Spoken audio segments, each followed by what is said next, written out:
لڑکے کو لڑکی کے برابر یا حیثیت میں بڑھ کر ہونا چاہیے۔ لڑکی کے لیے ایسی کوئی شرط نہیں ہے، اور والدین کی رضامندی کے بعد تو اس کی اہمیت بھی باقی نہیں رہتی۔ کیا لڑکی کی مرضی کے بغیر والد اس کا رشتہ کر سکتا ہے؟ نہیں، لیکن آپ اپنی رضامندی تو ظاہر کریں تاکہ میں لڑکی سے وجہ پوچھ سکوں۔ یوسف رکھائی سے بولا، کیا میں بیٹی کے لیے آنے والے تمام ناپسندیدہ رشتوں کو وضاحت دے کر مسترد کرنے کا پابند ہوں؟ ثالثہ نے نفی میں سر ہلایا، ایسا تو نہیں کہا۔ آپ کے والدین کو وضاحت دی، بھائی کو صفائی دی، اب آپ آ گئیں، پھر کسی اور کو بھیج دینا، ایسا تو نہیں ہوتا بیگم صاحبہ۔ یوسف نے خفگی ظاہر کی۔ ثالثہ نے صفائی دی، معذرت خواہ ہوں چچا جان، لیکن ہماری بار بار آمد کا مقصد آپ کو تنگ کرنا نہیں، رشتے پر راضی کرنا ہے۔ حاجت مند کی متواتر آمد کو اس کی مجبوری سمجھنا چاہیے، نہ کہ ہٹ دھرمی یا ضد۔ مسترد کرنا آسان اور ہونا نہایت اذیت ناک ہوتا ہے۔ اگر ہمیں خاندانی لحاظ سے خود سے بہتر جانتے ہیں تو ہمارا حیران ہونا بنتا ہے، کیونکہ انکار کمتر کو کیا جاتا ہے، برتر کو نہیں۔ تکلیف دہ تنزلی ہوتی ہے، ترقی نہیں۔ اور بڑے خاندان کے طور طریقے الجبرا کے دقیق سوالات نہیں کہ شمامہ کو سیکھنے میں دقت ہوگی۔ ہر لڑکی کو دوسرے خاندان میں جا کر انہی کے طور طریقے سیکھنا پڑتے ہیں، اور اللہ پاک نے عورت ذات کی فطرت ہی ایسی بنائی ہے کہ کسی بھی ماحول میں ڈھلنے کے لیے اسے زیادہ محنت نہیں کرنا پڑتی۔ باقی آپ کے تحفظات ہیں تو بیان کریں، مطالبے ہیں تو پیش کریں، اندیشے ہیں تو واضح کریں۔ کھلی اجازت ہے، حق مہر 10 15 20 کروڑ لکھوائیں، رخصتی سے پہلے شمامہ کے اکاؤنٹ میں منتقل کر دیے جائیں گے۔ زیورات، مکان یا جائیداد کچھ بھی چاہیے ہو، نکاح سے پہلے آپ کے حوالے کیا جائے گا۔ اب بھی انکار کیا تو زیادتی کریں گے۔ یوسف طنزیہ بولا، میری بیٹی خریدنے آئی ہو؟ ثالثہ نے نفی میں سر ہلایا، شمامہ کی قیمت نہیں لگائی، اپنی تمنا واضح کی ہے۔ آپ کی رضامندی کی متلاشی ہوں، کیونکہ شمامہ مجھے ہر صورت اپنی بھابھی بنانی ہے۔ پانی میں مدھانی مار رہی ہو۔ یوسف نے واضح انداز میں اپنا ارادہ ظاہر کیا۔ ثالثہ مصر ہوئی، چچا جان، مجھے انکار کی وجہ جاننا ہے۔ جب ہر ضمانت دینے کو تیار ہوں تو مجھے مایوس نہ لوٹائیں۔ یوسف نے کہا، شادی میں طرفین کی پسند اہمیت رکھتی ہے، یک طرفہ محبت کوئی معنی نہیں رکھتی۔ کیا شمامہ کسی اور کو چاہتی ہے؟ ثالثہ کے چہرے پر تفکر ابھرا۔ یوسف رکھائی سے بولا، یہ جاننا آپ کے لیے ضروری نہیں۔ شمامہ کو مل سکتی ہوں؟ ثالثہ نے ہار نہیں مانی تھی۔ یوسف نے نفی میں سر ہلایا، اس کی طبیعت ٹھیک نہیں ہے، شاید آپ کی گفتگو اسے بے سکون کر دے۔ ثالثہ برہم ہوئی، اولاد خصوصاً بیٹی کی خواہشات کو اپنی انا اور مرضی کی بھینٹ چڑھانا ظلم ہے۔ یوسف کے چہرے پر سرخی جھلکی، گہرا سانس لے کر اس نے غصے پر قابو پایا۔ کبھی کبھی لا علمی باعث راحت ہوتی ہے، کسی کے ظرف کو اتنا بھی نہیں آزمانا چاہیے کہ راز رکھنا اسے کارے دار لگے۔ وہ تلخی سے بولی، ظرف جب تہمت کا باعث بننے لگے تو اپنے دامن کی فکر اولین ترجیح ہونی چاہیے۔ دائیں ہاتھ شمامہ کی خوابگاہ ہے، وہ اپنی خوابگاہ کی طرف بڑھ گیا۔ ثالثہ کے چہرے پر فاتحانہ مسکراہٹ ابھری، شکریہ چچا جان، کچھ برا لگا ہو تو معذرت خواہ ہوں۔ قدم روکتے ہوئے وہ بے پرواہی سے بولا، جس کے پاس جا رہی ہو وہ حساب برابر کر دے گی۔ ثالثہ کو ہلکی سی حیرانی ہوئی، مگر پھر سر جھٹک کر شمامہ کی خوابگاہ کی طرف بڑھ گئی۔ یوسف اپنے کمرے میں گھس گیا تھا۔ خوابگاہ کا دروازہ کھلا تھا، وہ کمر تک کمبل اوڑھے لیٹی تھی، نظریں چھت پر گاڑے جانے کن سوچوں میں کھوئی تھی۔ ثالثہ نے دروازہ بجا کر متوجہ کیا، اندر آ سکتی ہوں؟ شمامہ کے چہرے پر حیرانی ابھری، اسبات میں سر ہلا کر وہ نکاہت سے اٹھنے لگی۔ لیٹی رہو لیٹی رہو، صورت سے کہتے ہوئے وہ اندر آئی۔ شمامہ کے اٹھنے سے پہلے قریب آ کر کندھوں سے تھاما اور اسے واپس لٹا دیا۔ کتنی پیاری بھابھی ڈھونڈی ہے میرے چھوٹے بھائی نے۔ ہاتھوں کے پیالے میں اس کا موہنا چہرہ پکڑ کر ثالثہ ماتھے پر جھک گئی۔ شمامہ کے زرد چہرے پر حیا آلود سرخی پھیل گئی تھی۔ آپ غالباً ثالثہ ہیں۔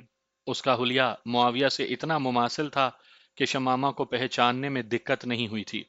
ثالثہ نے کرسی چارپائی کے نزدیک گھسیٹی اور نشست سنبھال کر کہنے لگی، شکر ہے تم نے پہچان لیا۔ شمامہ خاموش رہی۔ ثالثہ نے پوچھا، میرا تم کہنا برا تو نہیں لگا؟ شمامہ انکساری سے بولی، اتنی حیثیت نہیں ہے کہ من چاہے تخاطب کا تقاضا کروں۔ ثالثہ مسکرائی،